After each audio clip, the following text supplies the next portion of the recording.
Hey there everyone, this is Harshit Seksaria and welcome to another video of Programming in Python series. In this video, we are exploring mathematical operators in Python. If you haven't watched the part 1 for this video, go ahead and watch that and come again later. So before we get started, I think that you should subscribe to our channel and hit that bell icon so that you can receive notifications for all our future videos. Now once you're done this, so let's jump right into it.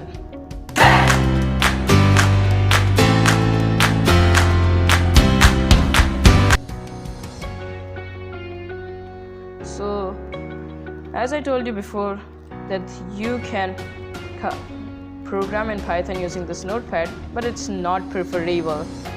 So there are a tons of IDEs and text editor for programming.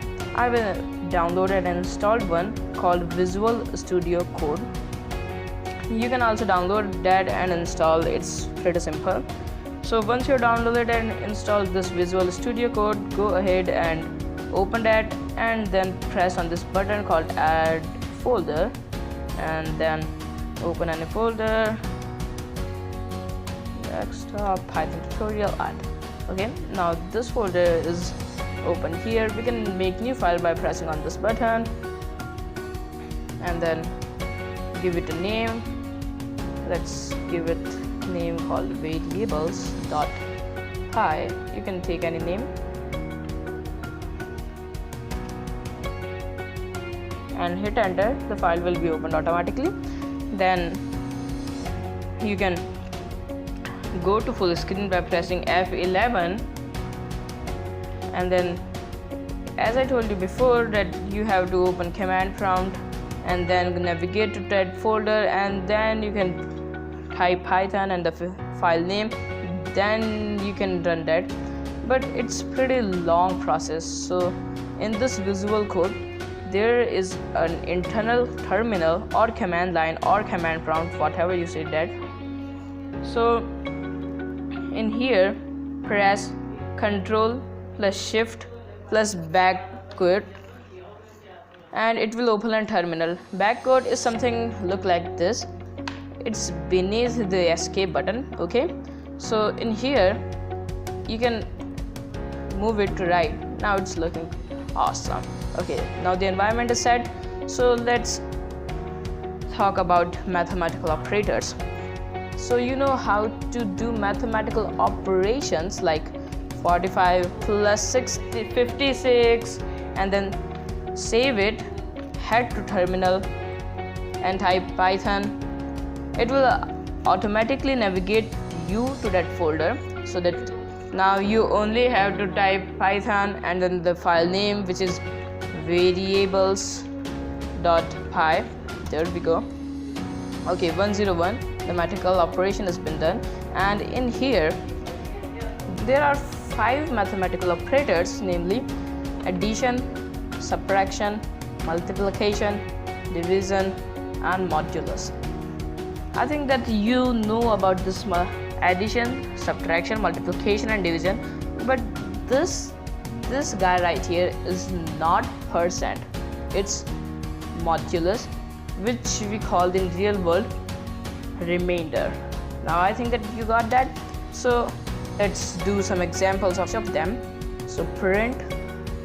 Now you know that we don't have to write these codes because we are doing operations. We don't want to exactly print what we mentioned here. If we do something like this, including these codes, then it will print exactly what we mentioned here. Let's see, save this file right here, head to terminal and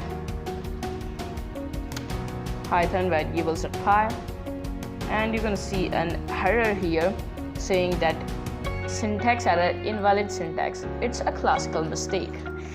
In Python or any programming language, we can't type anything that we want. We have to play by rules.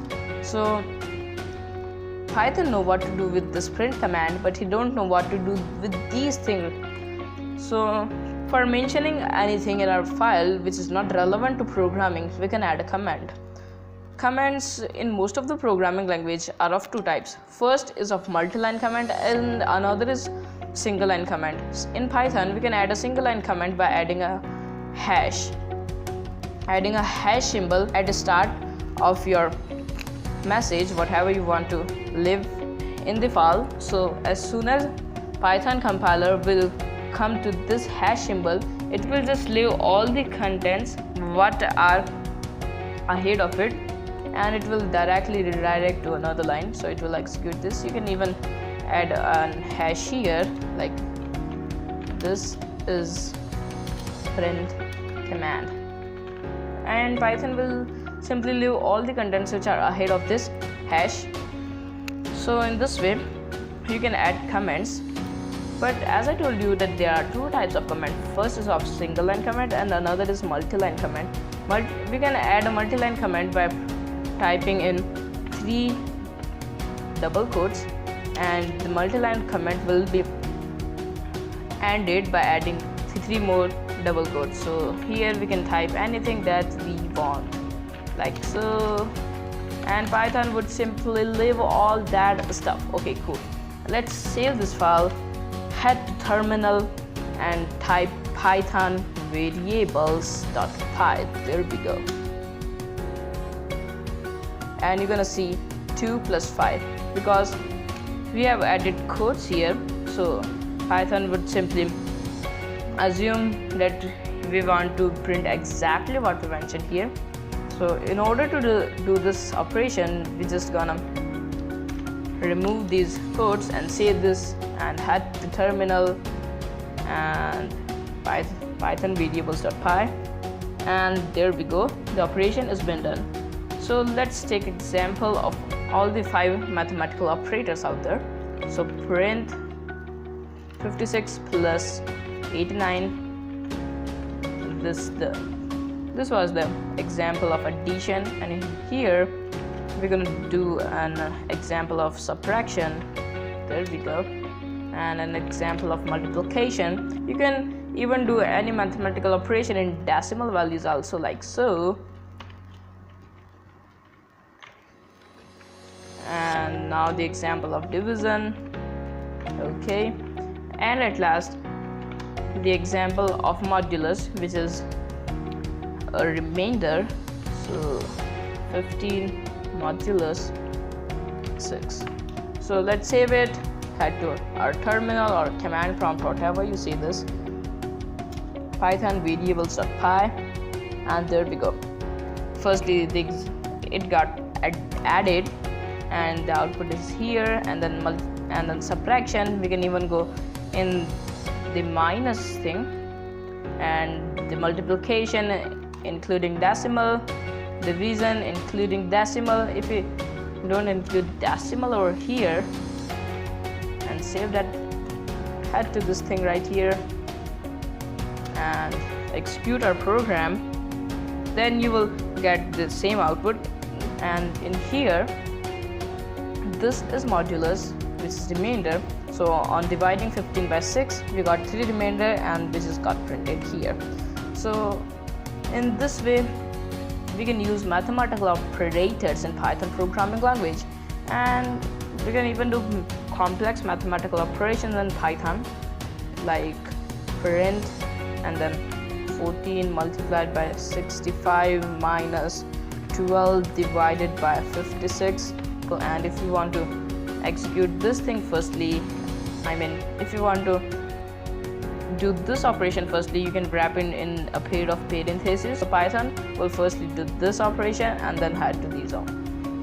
We're gonna save this, execute this, and you are seeing the out. Okay, so this is how we can use mathematical operators, and there is a lot more coming in upcoming videos also for programming in Python. So that's it for this video. If you like my video, give me a big thumbs up and share my video. Well, that's me signing off. Thanks for watching, and I will surely catch you up in the next one.